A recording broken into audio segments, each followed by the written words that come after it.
ሰላም እንዴት ናችሁ? እኔ ደህና ነኝ። እንኳን ደህና መጣችሁ። ከዚህ በኋላ ኮሪያኛን ድቅቅ ፍትፍት አድርገን ከመጀመሪያ እስከ መጨረሻ እንማራለን። ቪዲዮን ላይክ፣ ሰብስክራይብ በማድረግ ጀምሩ። ወደ ትምህርታችን። ሃንግል የኮሪያን አልፋቤት ነው። ሁለት ክፍሎች አሉት፣ ተነባቢዎችና አናባቢዎች አሉት። ተነባቢዎች ጆም ይባላሉ፣ አናባቢዎች ቦም። እሺ ከአናባቢዎች እንጀምር።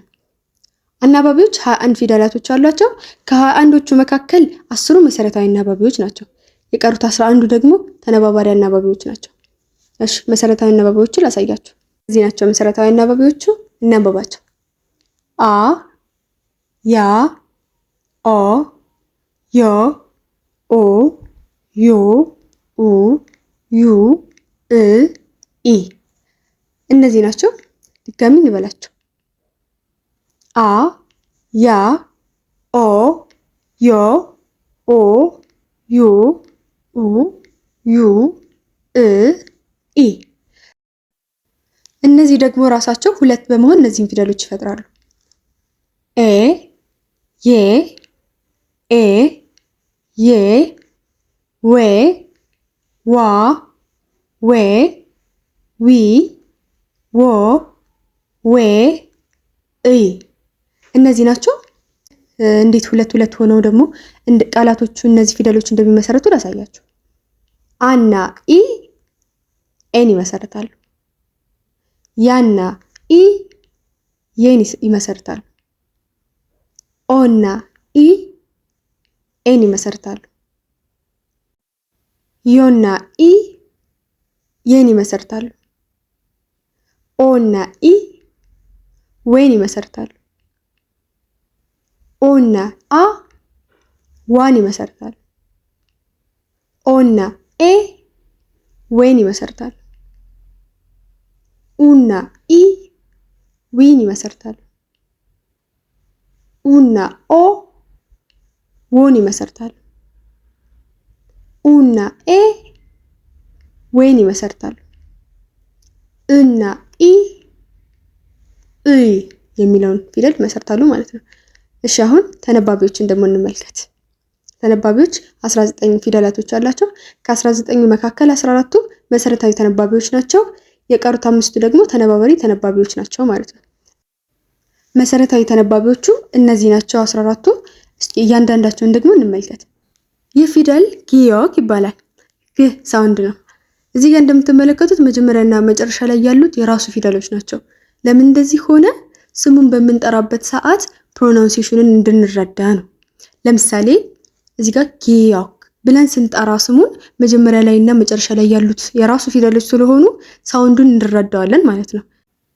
ስለዚህ እዚህ ጋር ስሙን ስንጠራው ጊዮክ ስንለው ፕሮናንሴሽኑን መረዳት እንችላለን ማለት ነው። ለዚህ ሲባል ሁሉም ፊደላቶች ላይ እንደዚህ ያለ መጀመሪያና መጨረሻቸው ተመሳሳይ ነው የሚሆነው። ማለት የራሳቸው ፊደል ነው ማለት ነው፣ መጀመሪያም መጨረሻም ላይ ያለው። ይህ ፊደል ደግሞ ኒየን ይባላል። ነ ሳውንድ ነው። እዚህም ጋር በተመሳሳይ መጀመሪያና መጨረሻ ላይ ያለው ራሱ ፊደሉ ነው። ምን ብለን እንጠራዋለን? ኒየን ኒየን ነ ነ። ይህኛው ደግሞ ዲግት ይባላል። ድ ሳውንድ ነው ያለው። እዚህም ጋር የመጀመሪያውም የመጨረሻውም ራሱ ፊደሉ ነው ያለው። እንዴት ብለን እንጥራው? ዲግት ዲግት ድ ድ። ይህኛው ደግሞ ሊየል ይባላል። ል ወይም ር ሳውንድ ነው ያለው። እዚህም ጋር መጀመሪያና መጨረሻው ራሱ ፊደሉ ነው ያለው። ሊየል ሊየል ል ወይም ር። ይህኛው ደግሞ ሚም ይባላል። ም ሳውንድ ነው ያለው። እዚህም ጋር ልክ እንደሌሎቹ መጀመሪያና መጨረሻው ፊደሉ የራሱ ፊደል ነው። ሚም ሚም ም ም። ይህኛው ደግሞ ቢብ ይባላል። ብ ሳውንድ ነው ያለው። ልክ እንደሌሎቹ ይህኛውም የመጀመሪያውም የመጨረሻውም ራሱ ፊደሉ ነው። ቢብ ቢብ ብ ብ። ይህኛው ደግሞ ሲዮት ይባላል። ስ ሳውንድ ነው ያለው። እዚህም ጋር መጀመሪያውም የመጨረሻውም ራሱ ፊደሉ ነው ያለው። ሲዮት ሲዮት ስ ስ። ይህኛው ደግሞ ኢን ይባላል። ሳውንድ የለውም። ሳውንድ የሚኖረው መቼ ነው? መጨረሻ ላይ ሲመጣ ብቻ። መጨረሻ ላይ ሲሆን የሚል ሳውንድ ይኖረዋል። እዚህ ጋር መጀመሪያውም መጨረሻውም መካከል ላይም እሱ ነው፣ ግን መጨረሻ ላይ ያለው ብቻ ነው ሊነበብ የሚችለው። ሌላው ላይ ያሉት ሳውንድ አይኖራቸውም። ለምሳሌ እዚህ ጋር ስሙን ስንጠራው ኢን ብለን ነው የምንጠራው። መጨረሻውን ብቻ ነው የተጠቀምነው ያነበብነው ኢን። ይህ ፊደል ደግሞ ጂየት ይባላል። ጅ ሳውንድ ነው ያለው። እዚህም ጋር በተመሳሳይ መጀመሪያውም መጨረሻውም ራሱ ፊደሉ ነው። እንዴት ነው የምናነበው? ጂየት ጂየት ጅ ጅ። ይህኛው ደግሞ ቺየት ች ሳውንድ ነው ያለው።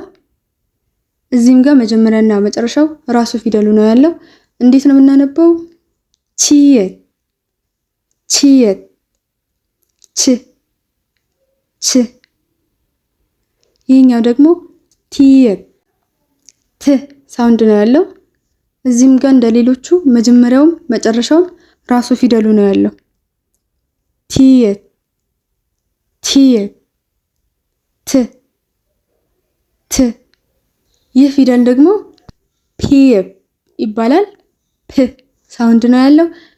እዚህም ጋር እንደሌሎቹ የመጀመሪያውም የመጨረሻውም ፊደል ራሱ ፊደሉ ነው። ፒየፕ ፒየፕ ፕ ፕ።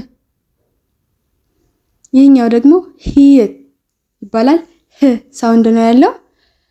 እዚህም ጋር መጀመሪያውም መጨረሻውም ራሱ ፊደሉ ነው ያለው። እንዴት ነው የምናነበው? ሂየት ሂየት ህ ህ። እነዚህ ደግሞ ተነባባሪ ተነባቢዎች ናቸው። እንዴት ነው የምናገኛቸው? ከሁለት ጊዮክ ይህን ፊደል፣ ከሁለት ዲግት ይህን ፊደል፣ ከሁለት ቢየብ ይህን ፊደል፣ ከሁለት ሲዮት ይህን ፊደል እና ከሁለት ጂየት ይህን ፊደል። እሺ አሁን ደግሞ እያንዳንዳቸውን እንመልከት። ይህ ፊደል ሳንጊዮ ይባላል። ሳንጊዮ ግ የሚል ሳውንድ አለው። ግ። ይህኛው ደግሞ ሳንዲግት ይባላል። ሳንዲግት ድ የሚል ሳውንድ አለው። ድ። ይህኛው ደግሞ ሳንቤየብ ሳንቤየብ ይባላል። ብ የሚል ሳውንድ አለው። ብ። ይህኛው ደግሞ ሳንሺዮት ሳንሺዮት ስ የሚል ሳውንድ አለው። ስ። ይህ ፊደል ደግሞ ሳንጂየት ሳንጂየት ይባላል። ጅ የሚል ሳውንድ አለው። ጅ። ተነባቢዎቹን እንድትይዟቸው እነዚህን ፊደሎች ብትጠቀሙ ብዬ አስባለሁ። በሁሉም ኮንሶናንቶች እና ከአንድ ቫውል ጋር ነው የተሰራው። እንዴት እንደሆነ ላሳያችሁ። ግ እና አ ምን ይሰጡናል? በአንድ ላይ ሲሆኑ ጋ ጋ። እንደዚህ በተመሳሳይ እዚህም ጋር ን እና አ ምን ይሰጡናል? ና ና። በዚህ መሰረት ሙሉ እንደዚህ ተደርጎ ተሰርቷል።